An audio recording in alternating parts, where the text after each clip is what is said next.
back to Kid Dental, your trusted space for exploring concepts in dentistry.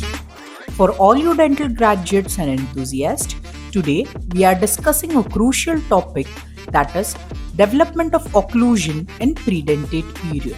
So, grab your notes and feel free to take a quick snapshot of the must-know questions from exam point of view. Let's start with the basics. What exactly is occlusion? So, it refers to the perfect interdigitation of upper and lower teeth.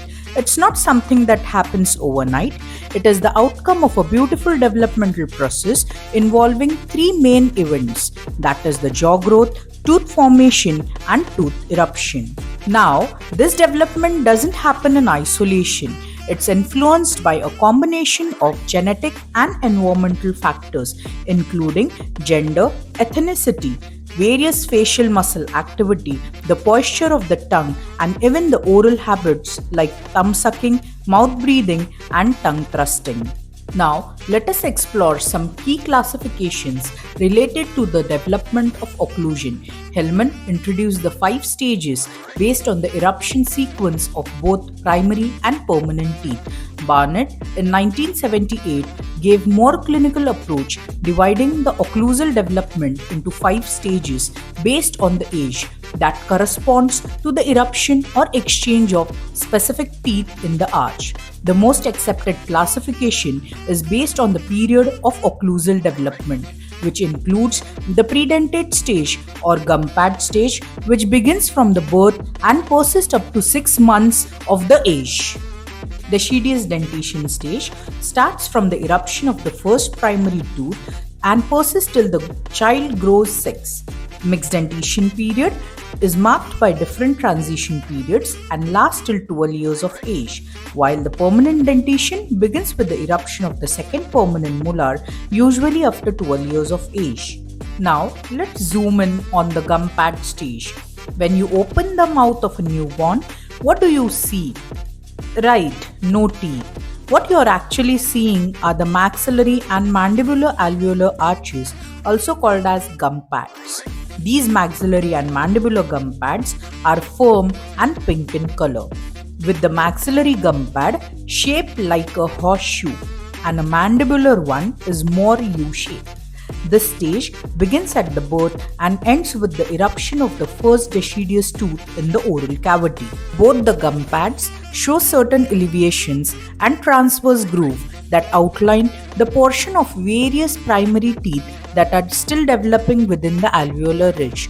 There are 10 segments in an arch, that is 5 segments in each quadrant, which specifies the presence of 5 deciduous tooth developing within each quadrant.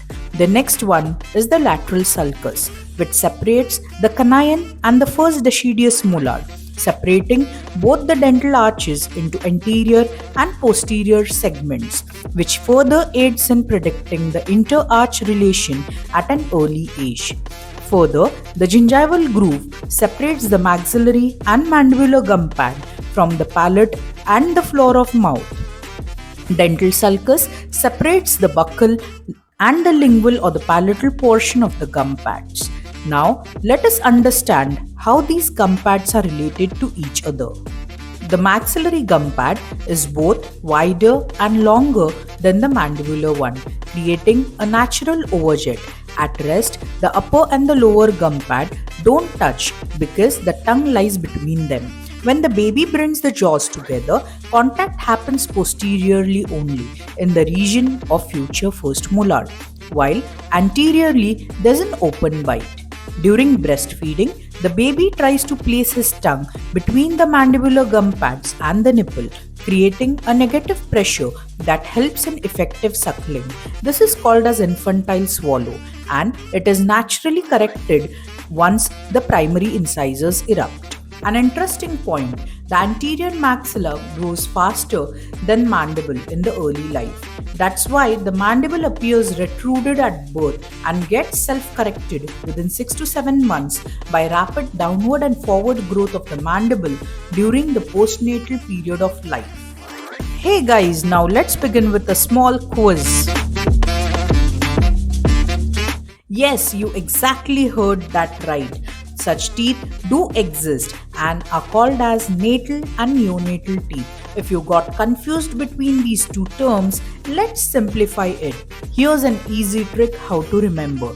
Natal has the letter AT, meaning teeth present at birth. Neonatal teeth, on the other hand, erupt within the first 30 days after birth. Let's quickly go through the Heblig's classification of natal and neonatal teeth. Type 1 is the shell-shaped crown that is loosely attached to the alveolus by the gingival tissue without the roots. Type 2 is a solid crown with little or no root that is loosely attached to the alveolus by the gingival tissue. Whereas in type 3 cases, the eruption of the incisal edge of the crown through the gingival tissue is seen, and type 4 is seen in the cases that shows the presence of edema of the gingiva with an unerupted but palpable tooth structure. Various etiologies associated with the natal and neonatal teeth include genetic predispositions, presence of a tooth bud very superficially compared to the normal position of the tooth bud within the jaws, endocrine disturbances, poor maternal health, febrile episodes during pregnancy, and infections like congenital syphilis and few syndromes like ectodermal dysplasia, craniofacial dystosis, and cleft lip and palate are some of the contributing predisposing factors. It's time for some facts. Now, a key complication here is Rigafede disease, a benign ulcer on the ventral surface of the tongue caused by the repeated trauma from these early teeth. If not diagnosed and managed properly, it affects feeding and hydration. These teeth have incomplete roots and are attached to the oral mucosa, making them mobile and prone to be swallowed or aspirated. They may also injure the mother's breast during suckling. Before managing such teeth, it is always essential to carefully assess several key factors. We must first determine whether the tooth is mobile or it's stable, and then evaluate whether it interferes with the breastfeeding. It is also important to check for the risk of traumatic injury and to identify whether the tooth belongs to a normal dentition or it's a part of a supernumerary, that is extra tooth.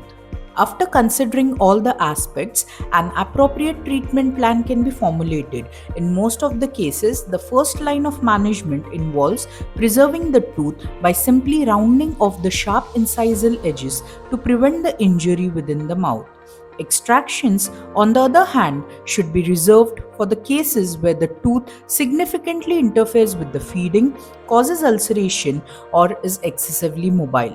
The timing of extraction is very crucial. A short waiting period is recommended to allow the newborn's intestinal flora to establish and begin producing vitamin K, a vital nutrition required for the synthesis of prothrombin within the liver, which helps to prevent bleeding. For this reason, it is generally safer to wait until the infant is at least 10 days older before performing the extraction.